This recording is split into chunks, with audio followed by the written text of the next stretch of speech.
The more I watch of Reborn as a vending machine, the more I say that it has no right to be as good as it actually is, because last week, a vending machine selling protective services to stop the transmission of diseases. I wasn't ready for that, but you have to admit, it's kind of refreshing having a fantasy world with its leaders worry about the transmission of said diseases. But with this latest episode, we get kidnapped, Boxo gets kidnapped, and the kind of almost like mad engineer, the mad scientist who, honestly, sweet as can be, probably has quite a dark past given some of the underlining themes and messages she was giving. The fact that when she's sleeping, you have these horrible bandits who are trying to do something, and because he's a vending machine, he doesn't have Gatling guns that he can protect her with, so what does he do? He turns into a nudie magazine machine, and he gives them free magazines, and they almost all collectively pick that up after picking their jaws up, and say, we have somewhere to be, we have business to attend to. Like, of all the ways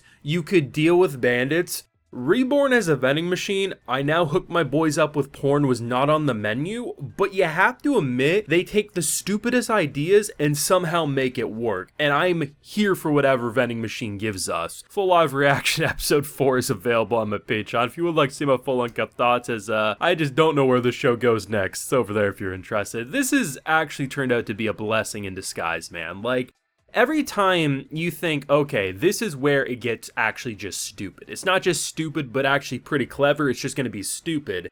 They do it. Now, I was making the jokes when they were on the cart ride. He was like, oh, it's been like 8 hours. I was like, you should turn into an arcade machine. Arcade machines are close enough to being a vending machine. You got a coin dispenser, you deliver tokens. Sure, let's just stretch the logic. And I feel like many authors probably would do that, but I have to hand it to this one, which just once again says, like, it is such a shame that the light novel couldn't continue. Maybe the anime will give it that boost that the author can come back to it, because clearly this author's intelligent. So when they're trapped in the barrier because all the rubble caves in, right? Now, granted, I feel like he probably could have, like, opened a small air hole because there was a tiny hole, as we saw when he was grabbing the bag of coins. But either way, like, she was starting to suffocate because there wasn't enough oxygen. He turns into an oxygen vending machine. Now, I gotta be honest, had no idea that was a thing. As they state, 1965 air pollution was so bad, they literally had vending machines that delivered oxygen if you needed it. So, it's a real thing, but I was like, oh, you know, I'm fine with it. If you want to stretch the logic, anything can be a vending machine, go ahead. It's kind of fun.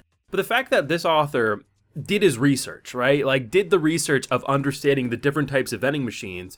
I love how this wasn't just someone who's like, oh, you know what would be funny if you're reborn as a vending machine? You're gonna throw cans of cola at people. That's funny. That's a one-shot. That's a simple idea that I think most of us thought the show would be. But every episode, it's almost like, okay, why don't we actually say, there is thousands of types of vending machines on planet Earth. What could you do with that concept? Both with saving someone's life if they no longer have oxygen, the different types of food, sexual health. I mean, there's a lot that you can do. And I have to admit, this show is surprisingly clever with its writing. And I wasn't expecting to say that. I really wasn't. I was expecting to meme the show every week. But the fact that, especially with episodes 3 and 4, where they actually flex subject matter that probably normally would either be like, oh, it would be way more fan servicey, fetish bait, or just, it would be more cringe if anything, Vending Machine says, you know what? Let's maybe have a couple of flirtatious reactions from a vending machine because he is getting straddled by Big Titty Lammis, or honestly, his new waifu over here, she just seems nice as can be, and honestly was a little too close for comfort, but they never go too weird with it. And the idea of Boxo getting kidnapped turned into a surprisingly wholesome adventure where someone was so intelligent that she almost immediately figured out that he was reincarnated. Now, maybe not isekai to the full lengths that we assume what isekai means, but she pretty much put 2 and 2 together that giving a machine or a magical object intelligence probably can't happen, but putting a soul probably can happen. And it's like, okay, you know what? I'm really excited to see more, because we can clearly see our girl was absolutely crushed. She was worried. She was hurting him. Like, he did an upgrade in this episode because the bandits were like poking him, and sure, it was only 1 damage, but as we saw, he only has 100 durability. He does an upgrade, and now their pokes don't really do anything. We saw her do like 20, 25 damage when she came to hug him. She is built different, so his upgraded durability does not protect him from the love hug from her girl Lammis. So it's going to be interesting. Now, the thing I'm quite excited about is where you go with an end goal for a show like this, because so far they haven't introduced a world-ending threat, and they may never, and I'd be perfectly okay with it, because as it stands, it's more of a slice of life about someone reborn into a world and how he improves and helps the village he now cares for. He's almost like a guardian angel in a way for them. And I'm interested to see what type of threats will pop up, because we've already kind of destroyed their village once and they've had to relocate, and that's life for them. They don't really view that as too weird. That's something that they're pretty used to, all things considered.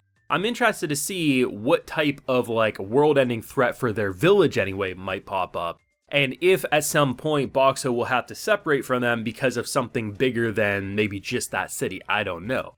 But either way, they blend a lot of meme ideas that then turn into something that's actually pretty compelling. Last week with the condom machine, this week with the nudie mags. The nudie mags was kind of funny and turned something that was about to get very dark into something that just pushed those scumbags away. But you have to admit, he's not turning into a gun machine. He's not, developing skills that just, are launching rockets, or he's not just developing skills so he can communicate like a human. It would ruin the charm of this. It's all based on actual vending machines that have existed at the very least, and his knowledge of being kind of like a vending machine nerd, as he puts it, is seemingly the only limitation he probably has as now being a vending machine known as Boxo. And honestly, this is pretty fantastic. Like, I'm not gonna call this a masterpiece by any means, but what I will say is it is way better than some average grade generic isekai of the season.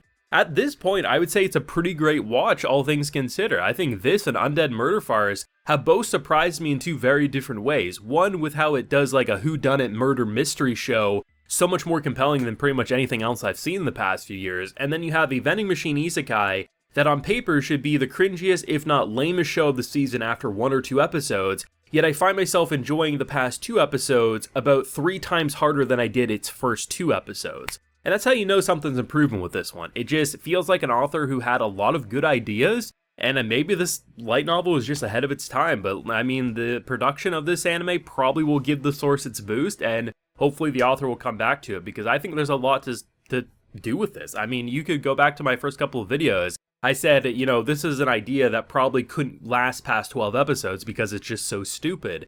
Now I'm saying I could actually see this lasting multiple novels well past where this season's probably going to end off.